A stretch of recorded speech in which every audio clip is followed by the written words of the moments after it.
राधे राधे भक्तों। आज हम करेंगे वैशाख मास महात्म का 29वां अध्याय। प्राचीन समय में काश्मीर देश में देवव्रत नाम का एक ब्राह्मण था। उनकी मालिनी नाम की एक पुत्री हुई। वह कन्या सत्यशील विद्वान ब्राह्मण को ब्याही गई। वह उनके साथ विवाह करके अपने साथ यवन देश में ले गया। वह मालिनी अत्यंत दुष्टा थी। वह रूप यौवन वाली कभी भी अपने पति की प्रिय नहीं थी। वह निष्ठुर सदैव पति से द्वेष रखती थी। अपने पति को वश में रखने के लिए उसने दूसरी स्त्रियों से वशीकरण मंत्र पूछा, जिनके पतियों ने उनको त्याग दिया था। उन्होंने कहा, हमने तो अपने पति को वशीकरण औषधि से वश में कर लिया है। तू भी योगिनी के पास जा, वह तुमको दिव्य वशीकरण औषधि देंगी, जिससे हमको विश्वास है तेरा पति अवश्य तेरे वश में हो जाएगा। उनके कथनों के अनुसार वह योगिनी के मंदिर में गई, जहाँ पर कुटी में 100 स्तंभ बने हुए थे। इस प्रकार उस मालिनी ने वहां पहुंचकर मन को क्षोभ कराने वाले मंत्रों के लिए प्रार्थना की। फिर उसने जड़ी हुई स्वर्ण की अंगूठी से उस योगिनी को भेंट की। योगिनी पति के अपमान से दुखित हृदय जानकर कहने लगी कि यह रक्षा चूर्ण तुमको देती हूँ। यह संपूर्ण प्राणियों को वश में करने वाला है।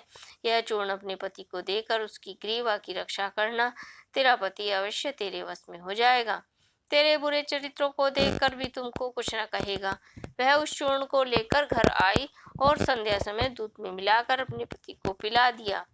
उस चूर्ण को पीने से उसको क्षय रोग हो गया और वह कुछ दिनों तक क्षय होता चला गया तथा उसके गुह स्थान में घाव होकर कीड़े पड़ गए। जब उसके पति की ऐसी दशा हो गई तो वह इच्छा पूर्वक विचरने लगी। तब उसका पति पीड़ा के मारे त्राही त्राही पुकारने लगा और कहने लगा कि मैं तेरी शरण में हूँ, मेरी रक्षा कर। मैं कभी भी पर स्त्री की इच्छा नहीं करता, तेरा दास हूँ, मेरी रक्षा कर। अपने पति की ऐसी दशा देखकर वह बहुत घबराई और सोचने लगी कि यदि यह मर गया तो मैं सब क्या ये करूँगी। ये सोचकर वह मन में विचार करने लगी और श्रृंगारों से विहीन भी हो जाऊंगी। ऐसा सोचकर वह फिर योगिनी के पास गई और उससे सब वृतांत कहा। तब उसने पहली औषधि का दाह शांत करने के लिए दूसरी औषधि दी और पान करते ही उसका पति स्वस्थ हो गया। तब से उसका पति घर में ही रहता और उसके वशीभूत हो गया।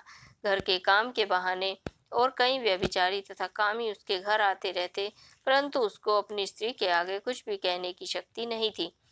इसी पाप के कारण उसके शरीर में कीड़े पड़ गए और उस मालिनी के कान, आंख और जिह्वा में छेद हो गए। उसके स्तन कट गए, उंगलियां गलने लगी, पैरों से लूली हो गई और ऐसे कष्ट भोगकर वह कुछ दिनों पश्चात दुखी होकर मर गई। 15,000 वर्ष की ताम्रभांड नामक नरक में दग्ध होती रही। फिर 100 जन्म तक कुत्ते की योनि में पड़ी रही। दैव योग से जब कर्म फल पूरा हो गया तो वैशाख मास में संक्रांति में शुक्ल पक्ष की द्वादशी के दिन पदम बंधु का पुत्र नदी में स्नान कर पवित्र हो गीले वस्त्रों से ही घर आया।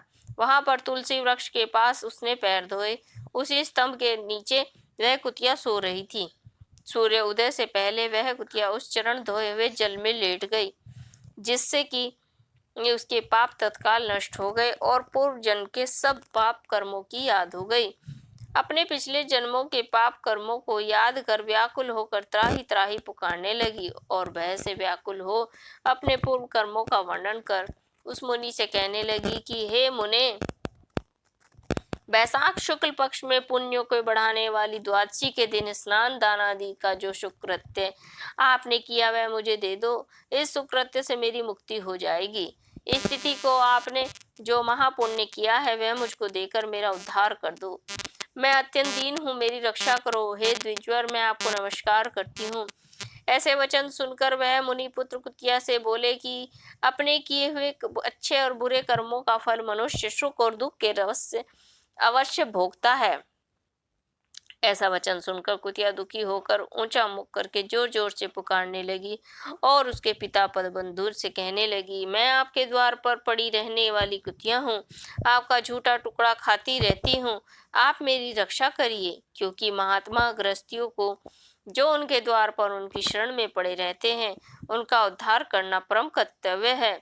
अतः आप मुझे मूर्ख का उद्धार करो। ऐसे कुतिया के वचन सुनकर पदबंधु वो घर से बाहर निकले और उन्होंने देखा घर से बाहर निकलकर कि यह कुतिया अपना वर्णन कर रही है और पूछने लगे कि ऐसी क्या बात है।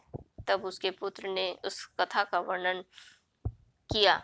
पुत्र के वचन सुनकर वे विस्मय के साथ कहने लगे कि मेरा पुत्र होकर तूने यह क्या कहा।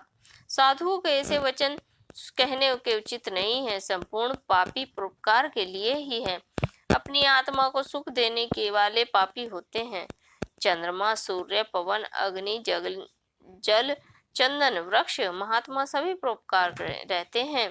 दधीचि ऋषि ने दैत्यों को अति बलवान जानकर अपनी हड्डियों को निकाल कर देवताओं को दे दी थी।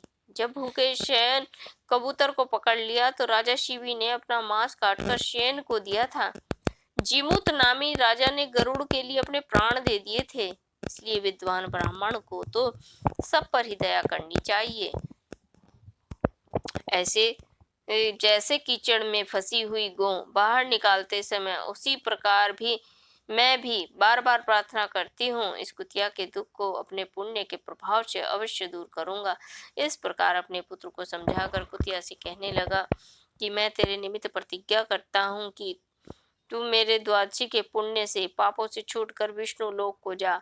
श्रुति देव जी कहते हैं कि हे राजन, वह कुतिया अपने शरीर को त्याग कर दिव्य वस्त्र आभूषण पहनकर सूर्य के समान तेज वाली और सावित्री के समान हो ब्राह्मण से आज्ञा मांगकर चारों दिशाओं को प्रकाशित करती हुई स्वर्ग में जाकर भोगों को भोगती हुई वैशाख शुक्ल द्वादशी के प्रभाव से उर्वशी नाम की अप्सरा श्रेष्ठ अंगों वाली देवताओं को प्रिय हुई।